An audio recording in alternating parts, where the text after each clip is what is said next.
সুপ্রিয় দর্শক, আজকে জুমাতুল বিদা আদায়ের জন্য বাইতুল মোকাররমে রওনা হইলাম রিক্সার মাধ্যমে। রিক্সা নেমে বাস খুঁজতেছি, রাস্তাঘাট খুব ফাঁকা, বাস পাওয়া যাচ্ছে না। তারপর আবারও রিক্সা নিলাম, একবারে ডাইরেক্ট বাইতুল মোকাররম গেট।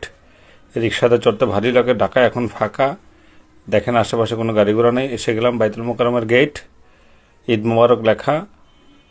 বাইতুল মোকাররমের গেটের দক্ষিণ গেটে চলতেছে মেলা, ইসলামী বইমেলা।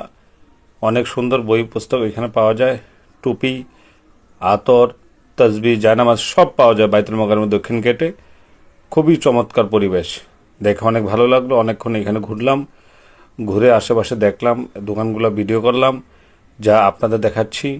এই দেখেন কত সুন্দর আতর, আতর মাখা নবীর সুন্নত, আর টুপি পরা নবীর সুন্নত।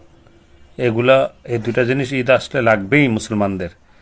অনেক সুন্দর মেলা, আপনারা যদি সময় পেন এসে যাবেন। পরে বাইতুল মোকাররমের দক্ষিণ গেট দিয়ে বাইতুল মোকাররমের মূল ফটকে ঢুকতেছি, তখন সকাল 10:30টার মতন। এই যে আমি যাচ্ছি, খুবই চমৎকার পরিবেশ, না গরম না শীত, অসাধারণ পরিবেশ। এই যে অজুখানা আসছি, অসাধারণ বড় একটা অজুখানা, অনেকে অজু করতেছে। এখন আমিও অজু করবো ইনশাল্লাহ।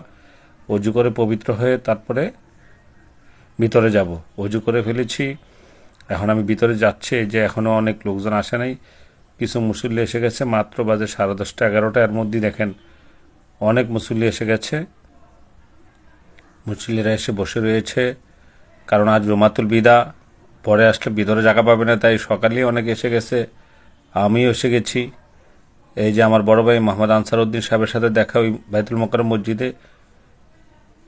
তারপরে আশেপাশে মুসল্লিদের ছবি তুললাম, ভিডিও করলাম। অনেকক্ষণ অপেক্ষা করতেছি, খতিব সাহেব আসতেছে না। অনেক লোকারণ্য, পুরা ভরে গেছে, পুরা বাইতুল মোকাররমের ভিতর ভরে গেছে, তিল ধরা ঠাই ছিল না, এত মুসল্লি হয়েছে।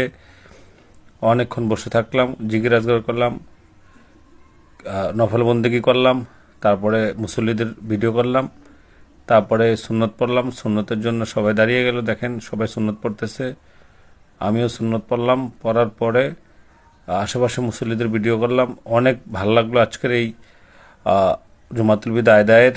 তারপরে অনেকক্ষণ বসলাম, বসার পর দেখলাম খতিব সাহেব আসতেছে, ওই যে খতিব সাহেব আসতেছে। খতিব সাহেব আসছে এবং তার চেয়ারে বসে বয়ান পেশ করবে। খুবই গুরুত্বপূর্ণ ফিতরা সম্পর্কে আলোচনা করলো খতিব সাহেব। খুবই ভদ্র একজন লোক।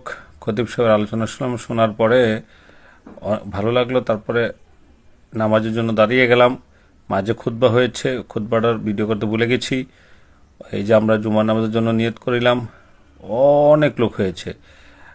ওই দোয়া কবুলের আশায় আমরা মোনাজাত ধরলাম। এই দেখেন সবাই মোনাজাত ধরছি, মোনাজাতে যে যার মনের বাসনা চাচ্ছে, আল্লাহ যেন সবার মনের বাসনা পূর্ণ করে দেয়। তারপরে যে বের হয়ে যাচ্ছি, ভিড়ের কারণে যথাসময় বের হইতে পারতেছি না, মানুষদের ঠেলে ঠেলে বের হচ্ছি। এইখানে উত্তর গেটের সাংবাদিকদের সাথে কিছু কথাবার্তা বললাম। তারপরে এই যে উত্তর গেট দিয়ে বের হইয়া চলে যাচ্ছি। অনেক লোকজন দাঁড়িয়ে রয়েছে, কারণ বৃষ্টি হচ্ছিল, বৃষ্টির কারণে আমরা বের হতে পারতেছি না। তারপরে এই যে বাসে উঠলাম, বন্ধন পরিবহন, তারপরে সোনিয়াকড়া নেমে বাসে চলে আসলাম। ভালো লাগলো।